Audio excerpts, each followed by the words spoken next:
도서출판 통나무에서 나온 한 젊은 유학자의 초상을 소개해드리고 있는데요. 여기서 한 젊은 유학자는 왕수인, 왕양명을 가리킵니다. 주자학이 주자의 경전 해석을 근본으로 하는 학문을 가리키는 말인 것처럼 양명학은 왕양명의 경전 해석과 주장을 근본으로 받드는 학문인데, 이 양명학의 주장이 무엇인지, 양명의 생애는 어땠는지에 대한 궁금증 때문에 이 책을 읽게 됐고 많은 답을 얻었습니다. 물론 이 책 하나로 양명학을 전부 다 알 수는 없지만, 그래도 양명학의 입문 단계로서는 손색이 없어서 이 책을 소개해 드리고 있습니다. 이 책은 중국인으로서 영어 문화권에서 영어로 유학 사상에 대한 연구를 리드해온 뚜웨이밍, 두유명 교수의 책인데, 뚜웨이밍 교수는 도올 선생님께서 하버드에서 공부하실 때 버클리 대학에서 하버드 대학으로 초빙되셨고, 도올 선생님의 논문 지도 교수가 되셨기 때문에 도올 선생님과 인연이 깊은 분입니다. 또 이 책을 번역하신 권미숙님은 학부 시절에 도올 선생님의 강의를 듣고 깊은 훈도를 받았기 때문에 어쩌면 당연하게도 이 책의 맨 앞에 도올 선생님의 서문이 실려 있습니다. 그런데 저도 도올 선생님의 저서를 만화로 옮기는 인연이 있기 때문에 이 책을 성심껏 소개해드리고 있습니다. 그런데 이 책을 읽어보신 분들은 아시겠지만, 뚜웨이밍 교수의 글이 대가답게 주제를 왕수인의 청년기를 관통하는 사상 형성기로 좁게 설정한 다음 흥미로운 문제들을 풀어나가는데, 그 방식이 아카데믹한 논문의 전형을 보여준다면, 도올 선생님의 서문은 양명학의 전체 의의를 동양 사상사 속에서 그 핵심을 정확하게 지적하면서 우리가 양명학에 대해 어떤 자세를 가져야 하는지를 구체적으로 대단히 격정적으로 말씀하고 계십니다. 선생님의 다른 책들과 마찬가지로 음성이 지원되는데, 이 서문을 쓰신 게 94년이니까 선생님이 40대일 때 카랑카랑한 목소리가 들리는 것 같습니다. 아카데믹하다, 학문적이다 하는 것은 내가 이런 연구를 했는데 판단은 독자의 몫이다, 이런 태도인데요. 물론 학문적으로 연구하시는 분들은 당연히 자기 판단과 결론이 있으시겠죠.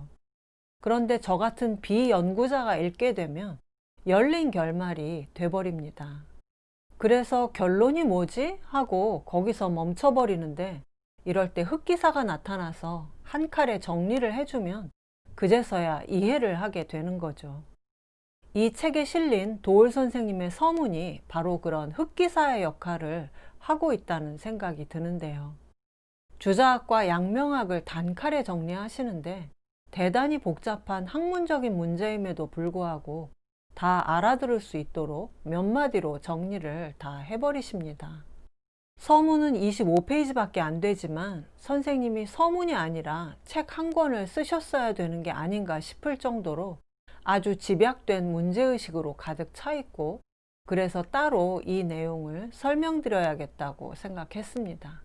서문의 제목이 양명 근본의, 양명 사상의 근본 의도, 근본 의미를 밝히겠다는 뜻인데, 내용을 요약해 보겠습니다.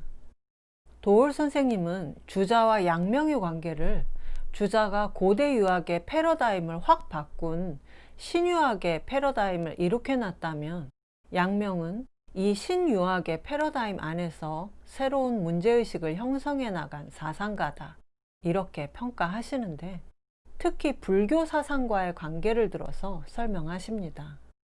주자학과 양명학의 관계를 아주 간단하게 말하자면, 수나라와 당나라 시대를 거치면서 대중화된 불교와 유교의 차이점을 명확하게 그으면서 성립한 것이 주자학이라면, 양명학은 드러내놓고 불교적인 방식으로 유학을 해석해 보였습니다. 그런데 이런 도식적인 해석 바깥의 말을 도올 선생님께서 하고 계십니다. 불교는 중국과 우리나라, 특히 주자의 시대에 이미 천년의 경험을 통해 이미 익숙하고 깊어진 체험이었다는 겁니다. 중세시대 이후에도 서양이 기독교적인 사고방식을 버리지 못하는 것처럼 동아시아에서의 불교의 지위도 마찬가지라는 건데요. 따라서 아무리 주자가 배불과 반불을 외쳤어도 주자의 말 한마디에 불교적인 사유가 한꺼번에 다 사라질 수는 없다는 겁니다. 도올 선생님은 불의 의미는 곧 마음을 기르는 양심인데, 개인의 수양에 관한 한 불교만큼 광대하고 섬세하고 완벽하게 이론과 실천의 체계를 갖춘 종교나 사상은 없다고 하십니다. 동아시아의 사람들은 오랜 세월 이런 불교의 수양론과 선, 요가와 도인의 호흡 기술에 익숙해 왔다는 건데요. 그러면서 성불과 위성의 차이에 대해 말씀하십니다. 불교에서 추구하는 성불은 개인주의적이고 초윤리적이죠. 모든 사회적 관계가 절단된 상황에서 내 몸이 합일되는 신비적인 체험을 추구합니다. 반대로 유교의 성인이 되겠다는 위성은 사회적 약속인 윤리를 지키면서 인간 관계 속에서 나와 사회가 함께 완성돼 가는 것을 추구합니다. 따라서 위성의 과정은 점진적이고 지속적인 깨달음의 과정이고, 사회 속에서 이루어지기 때문에 그 사회의 계층적 구조를 인정하게 됩니다.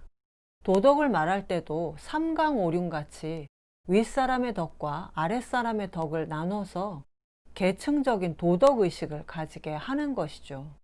주자학은 그 철학적 대상을 사대부로 둔 인간 세상을 다스리는 사대부의 지도 이념이었는데, 주자가 당시 남송 사회에 만연해 있던 불교의 가족의 윤리를 저버리는 초윤리의 패러다임을 윤리적 패러다임으로 바꾸고, 내 몸 하나 해탈하겠다는 개인주의를 사회와 함께 나가야 한다는 사회주의적 패러다임으로 바꾸는 데 성공했지만, 그 과정에서 불교가 가지고 있었던 매우 긍정적인 보편성인 누구나 부처가 될 수 있다는 휴머니즘을 상실하고 말았습니다.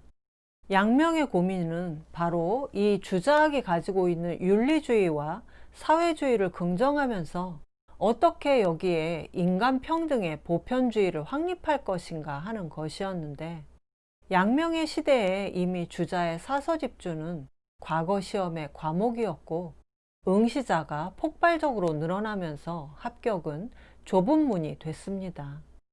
훌륭한 정치를 펴서 사회적으로 많은 사람에게 도움이 되는 훌륭한 관리로 상징되는 육아의 성인이 되고 싶어도 대부분의 사람들에게 불가능했다는 게 양명이 살았던 시대의 큰 문제였는데, 양명은 누구나 성인이 될 수 있다는 말로써 당대에 필요한 시대 정신이 될 수 있었던 겁니다.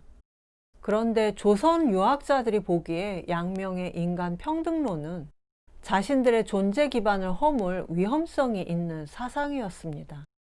길거리에 가득 찬 것이 모두 성인이라는 양명의 주장을 도올 선생님은 가두 철학, 길거리 철학이라고 하시는데, 이런 인간 평등의 보편주의가 조선 유학자들에게는 사대부의 위계 질서를 위협하는 무정부주의적인 주장으로 들렸다는 겁니다.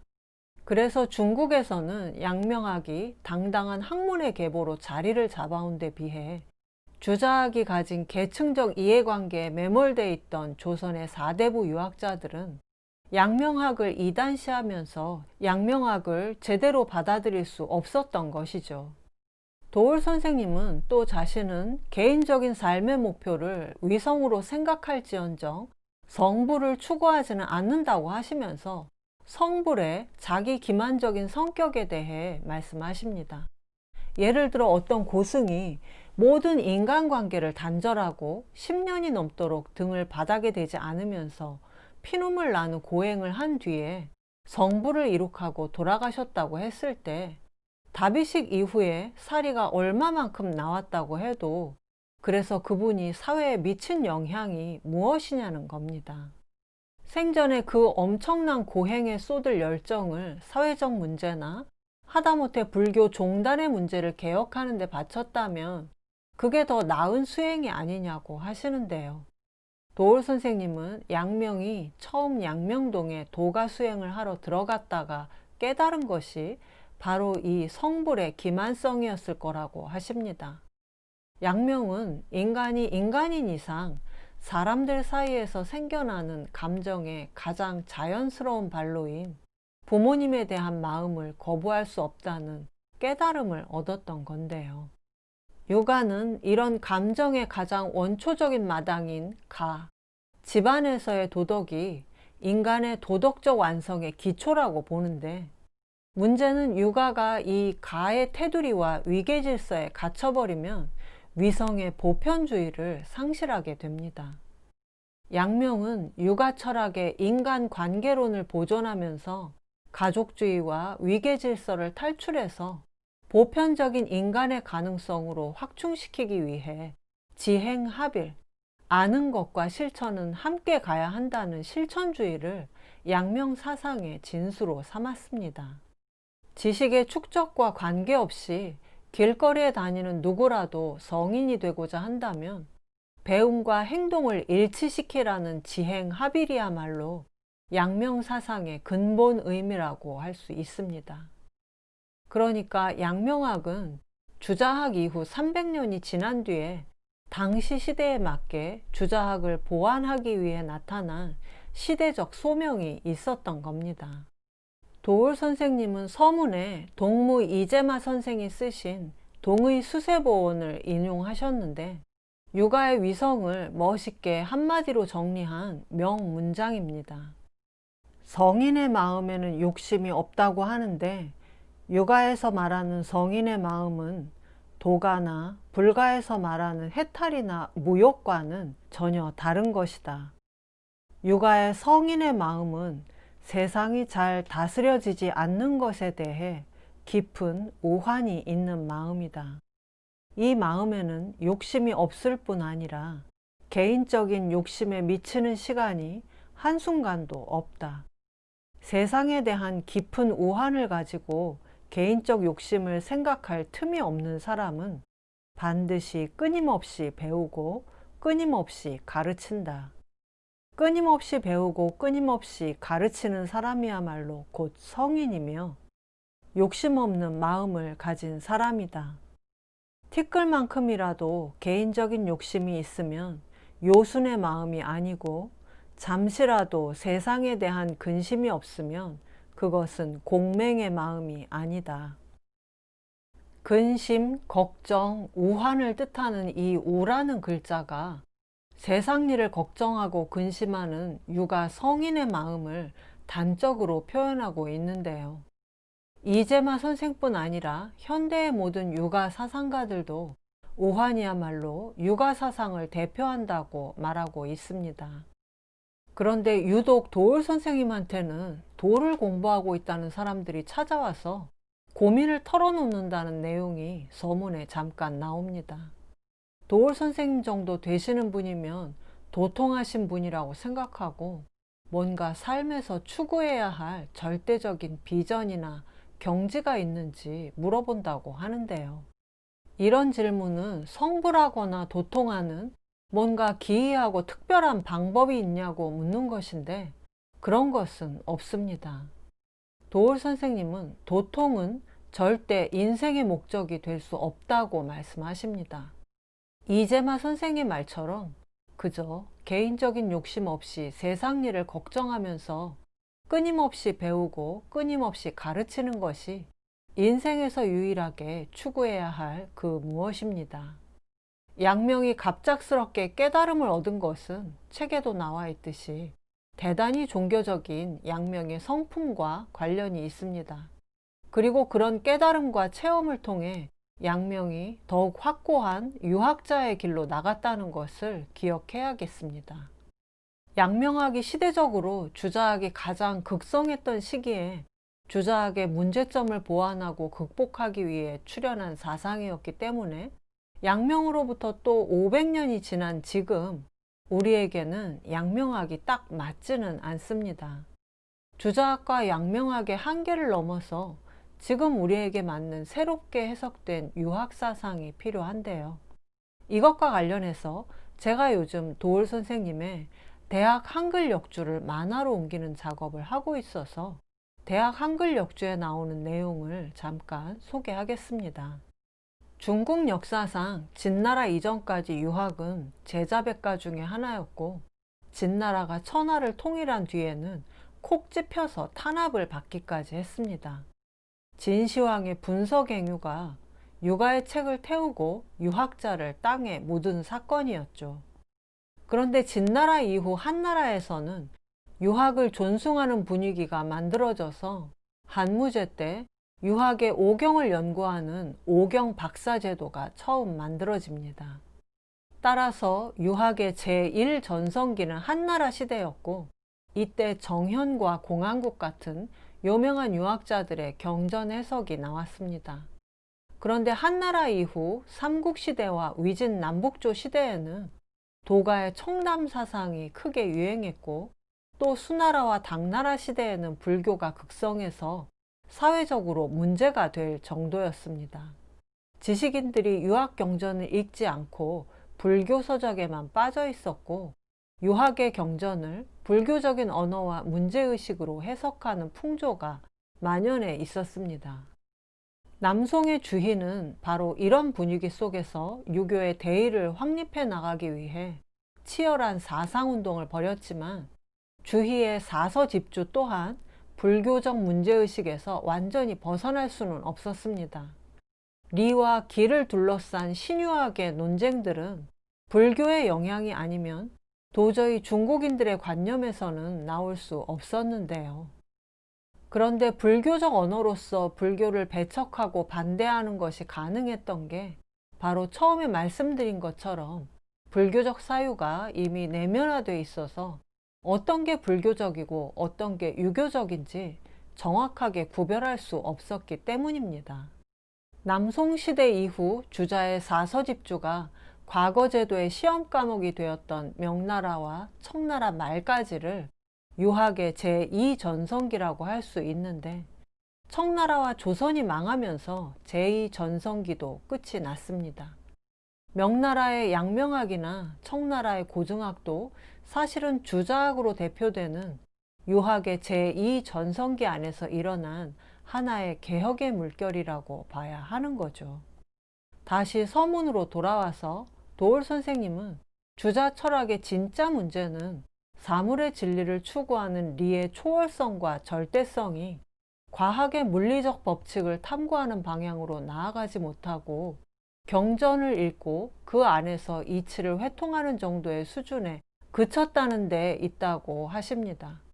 이것은 주자학이 과거 시험 과목이 되면서 관학화된 것과도 무관하지 않습니다. 양명의 한계 역시 뚜렷합니다. 양명이 대나무 앞에서 7일간 고행한 것은 대나무 앞에서 대나무의 이치를 탐구한 것이 아니라 성인이 되는 길을 탐구한 건데, 이것은 고승의 면벽 수도와 크게 다르지 않습니다. 양명으로부터 500년이 지났지만, 그러나 아직도 우리는 논어를 읽고 제사를 지내는 풍속을 유지하고 있습니다. 우리에게는 지금 우리에게 맞는 유학이 필요하고, 그런 길을 개척하는 일을 뚜웨이밍 같은 분들은 영어로서 세계를 무대로 해오셨고, 도올 선생님은 그래도 유학의 기본 사상이 가장 잘 남아있는 우리나라를 기반으로 세계로 뻗어나갈 수 있는 새로운 유학을 모색하고 계십니다. 이 새로운 유학 해석이 많은 사람들의 상식이 되면 그것이 곧 유학의 제3전성기가 되는 게 아닐까요? 새로운 유학은 주자학과 양명학이 가진 한계를 극복하고 도가와 불교는 물론 기독교 사상까지 포함하는 새로운 것이어야 하기 때문에 도올 선생님께서 도가의 노자도덕경, 불교의 금강경, 반야심경, 거기에 기독교 성서까지 직접 해석하시고 연구하시는 거라고 저는 생각합니다. 서문에 나온 도올 선생님의 마지막 결론에 유학의 제3전성기에 대한 비전이 담겨 있어서 요약해서 말씀드리겠습니다. 양명이 대나무 앞에서 한 일은 어리석었지만 윤리적으로 타락한 시대에 성인이 되고자 하는 충동으로 대나무에 대한 알을 통해 도덕적이고자 한 것은 만세에 본받을 만한 고귀한 인간의 모습이다. 오늘날 대나무를 과학적으로 연구하는 생물학자는 자신이 추구하는 대나무에 대한 법칙이 궁극적으로 성인이 되기 위한 것이라는 생각은 꿈에도 못한다. 제 아무리 서양 과학이 인간과 우주에 대한 법칙을 연구했어도 결국 그 모든 문제가 인간의 삶을 위한 것이라는 도덕적 인식이 없다면 인류는 환경적 재앙으로부터 인간을 지킬 방법이 없다. 따라서 인간은 성인이 될 수밖에 없는 운명의 존재다. 인간이 성인이 될 수밖에 없는 것은 인간은 곧 자연이기 때문이다. 서양의 과학기술에 대한 성찰은 육아의 도덕주의와 통합되어야 한다. 이것이 성인의 새로운 과제이다. 포스트 코로나 시대에도 곱씹을 만한 명문장이 아닌가 싶습니다. 그리고 이 책은 놀랍게도 아직 절판이 안 됐습니다. 지금도 인터넷 서점에서 살 수 있는데 워낙 오래된 책이라 남아있는 물량이 많지는 않을 것 같습니다. 언젠가는 꼭 한번 읽어봐야겠다, 소장해 놔야겠다고 생각하시는 분들은 빨리 책을 구입하시는 게 좋을 것 같습니다. 이것으로 한 젊은 유학자의 초상, 청년 왕양명에 대한 소개를 모두 마치겠습니다. 감사합니다.